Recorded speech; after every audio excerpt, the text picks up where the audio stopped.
never slow up, no I don't take shit. I got no love for the fakeness. If you wanna play tough and wanna hate this, I'll always show up. I don't ever slow up, no I don't take shit. I got no love for the fakeness. If you wanna play tough and wanna hate this, I'll always show up and make a statement. I don't ever slow up, no I don't take shit. I got no love for the fakeness. If you wanna play tough and wanna hate this, I'll always show up and make a statement. What's up? Welcome back to The Statement. It's your guy, Dan. It's your Monday Night Raw review for January 13th, 2025. 2 hours and 27 minutes. Right?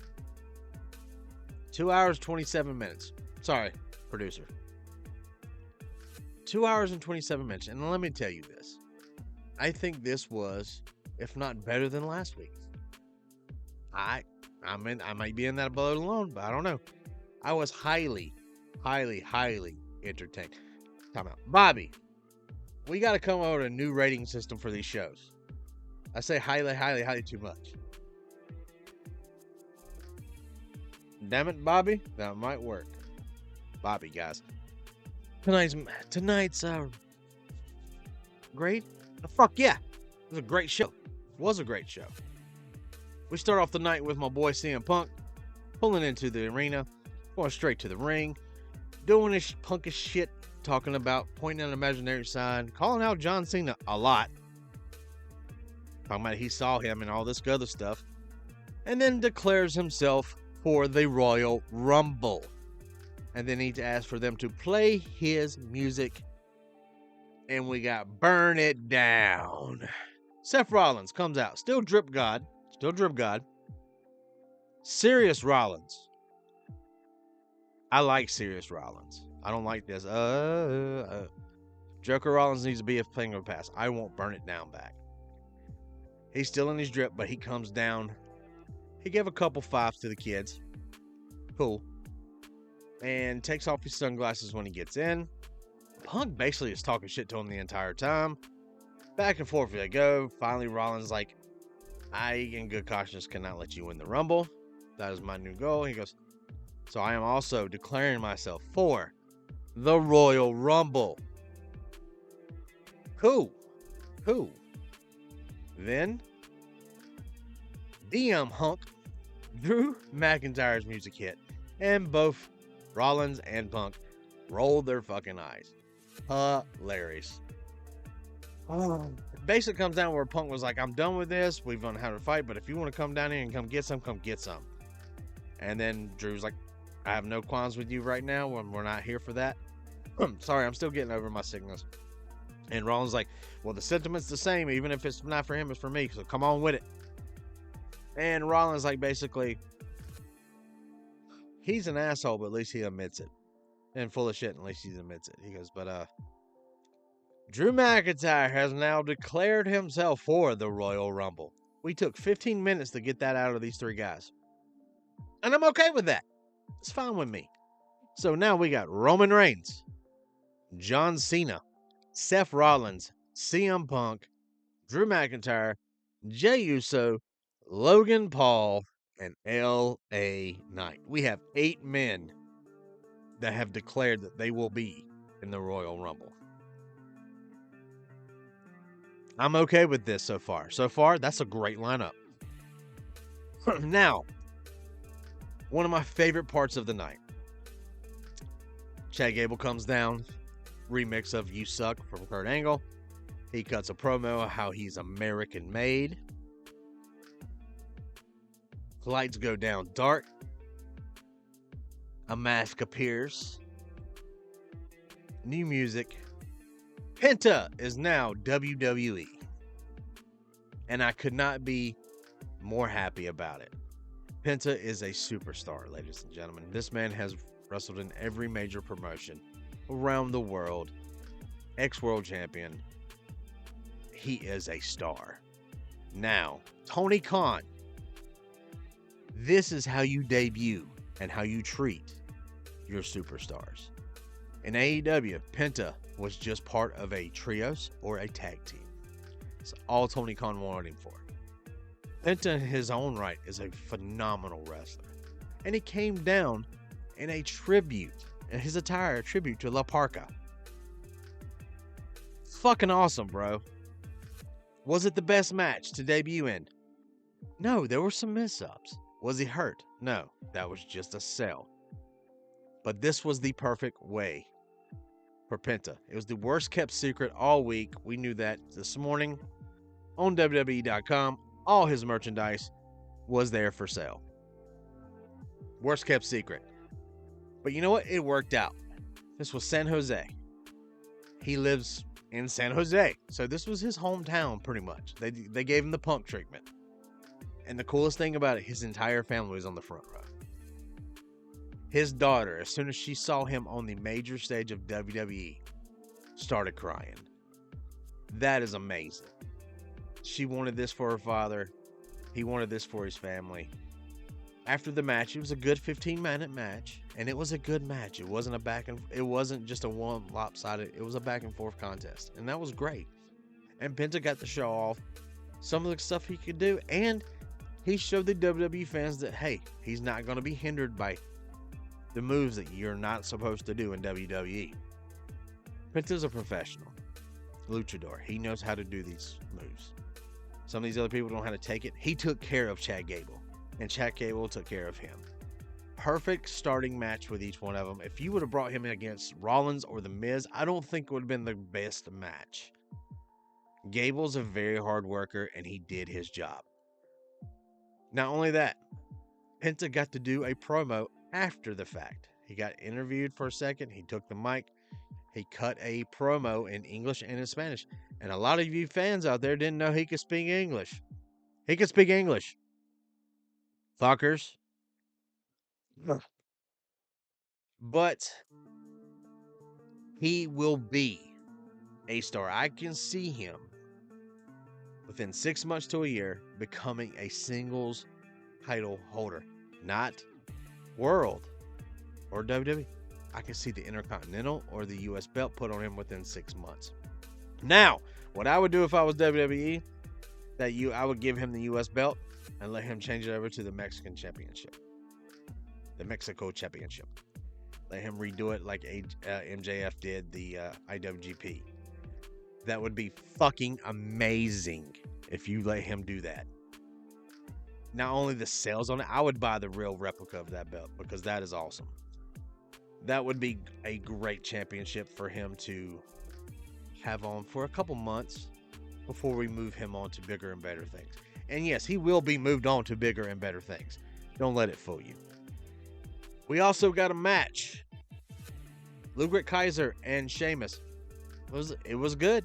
It was good. No negatives, no positives. It was a good match. Good hard hitting.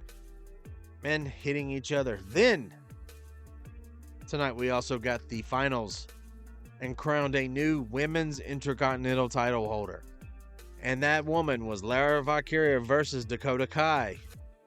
They gave it to Lyra Valkyria. Congratulations. I think you put the belt on the wrong person. I think that you had to divorce two people in the end of that. Dakota Kai, fine. Valkyria, not so much. I am not big on her yet. I don't think that she belongs on the main roster. I'm sorry. I just don't. If it was me, Io Sky, Kairi Sane, Dakota Kai, hell, a returning diva would have been great for the finals. It would have been fun. But we have our new crown champion. Lyra Valkyria is your new women's Intercontinental champion with no pop. She got no pop. She didn't even act like she deserved it. Look at her. Even after she won the match, she was just sitting there looking around. What the fuck were you looking at? You're supposed to be happy. Supposed to be crying. Something. Some kind of emotion. Nothing. And the fans, nothing as well. No pop. I said what I fucking said. That was the worst thing of the night. We had Seth Rollins and Sami Zayn talk in the back. Rollins is still salty as hell about the whole everybody helping Roman Reigns. And he had some shit to say to Sammy. Sammy, very level-headed man, was like, I'm cool. On his way to Pierce's office. Yeah. We got Sami Zayn in a match with The Miz. And I'm a Miz guy. I love The Miz. And I don't like Sammy. I'm not a Sammy fan. I think Sammy's a bum. To me, he looks like a bum. But that's just my own thought process. Could be wrong. Sign off in the comments. I know some of my takes, some people are like, oh, I can't believe you're a Punk fan. Yes, I'm a CM Punk fan. Always have been, always will be. He's just my guy. I am not a Sammy guy. I am a Miz guy, though. I love The Miz. I've loved him ever since. There's something about his character that I connected with. The douchebaggery, I guess. Fuck it. Nice little match. Sammy won with the Blue Thunder Bomb. Nice. It was a decent match. Then we come to the end of the night. A street fight with Finn Balor and Damian Priest. I am a huge Finn Balor fan. I have also. Damian Priest has grown on me. I'm the one that said, I don't think Gunther should have beat Damian Priest for the heavyweight belt. I just don't think so. It's not my thing. They put on basically a spot fest. And I enjoyed the shit out of it. A lot of people did not like this match. I enjoyed it. I thought it was very enjoyable. And that's when we got our little surprise when the 2 hour and 27 minute mark hit. We got the two producers' names on the screen. I was like, yeah, they're keeping true. Some weeks it will be 3 hours. Some weeks it may be 2 hours. We don't know. Way to go, Triple H. Way to go, Paul. This was a great show for me. I enjoyed it. There's a lot of people out there who did not enjoy this show. I enjoyed it. I could be wrong. Maybe my taste in wrestling shit. I don't know. Bobby. Damn it, Bobby. Do you love wrestling? I love wrestling. So there you go. Oh.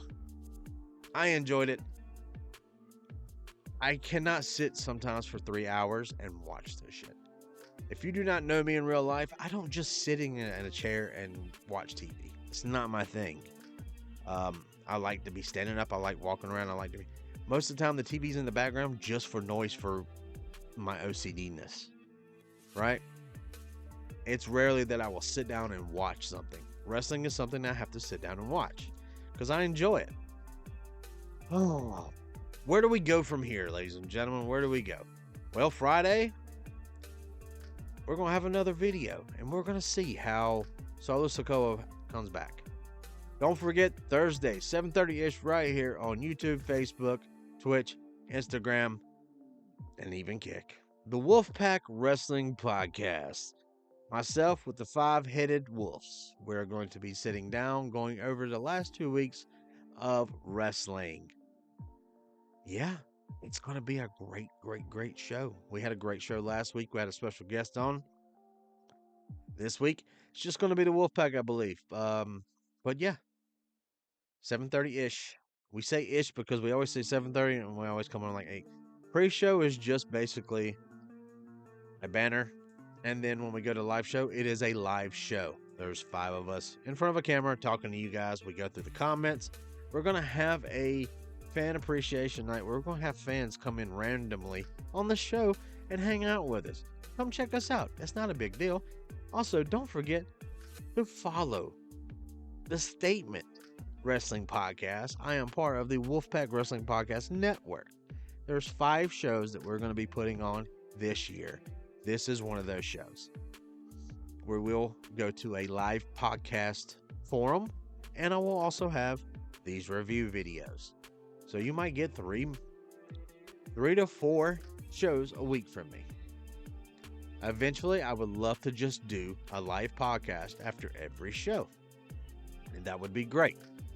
Right now, each one of us are going to have our own show. No co-host. So we might have some other people come on. I'm looking for a co-host. Someone who lives on the East Coast that can talk to me about wrestling. We have good chemistry. I'm all about talking to people, new people, love it. Got some ideas for the shows, not just a review show, but a lot of what ifs. Let's book some stuff, some fantasy booking. Let's talk about the news and rumors sometimes. You know what I'm saying? By the way, Hulk Hogan. I'm sorry, Hulk Hogan is now forever Chris Benoit and the WWE Universe's fan base. They do not like the Hulkster brother has been blacklisted. No one wants him around because of his past. I can't say that I blame him, and I understand why. He's made some bad choices in his life. Some verbiage he should have never used, that no one should ever use. And also, when you're in the comments, guys, be kind to each other. Yes, this is wrestling. You're allowed to have an opinion. We're all, it's like assholes. Everyone has one, but it doesn't give you the right to be one. Cody Lynch. But, as always, guys, leave your comments, your likes, subscribes, follow us on our socials, especially this show. We've been getting some good traction, and I do appreciate you, and it's very humbling. So I thank you guys. Please subscribe to the channel, and as always, be good people. Penta is here.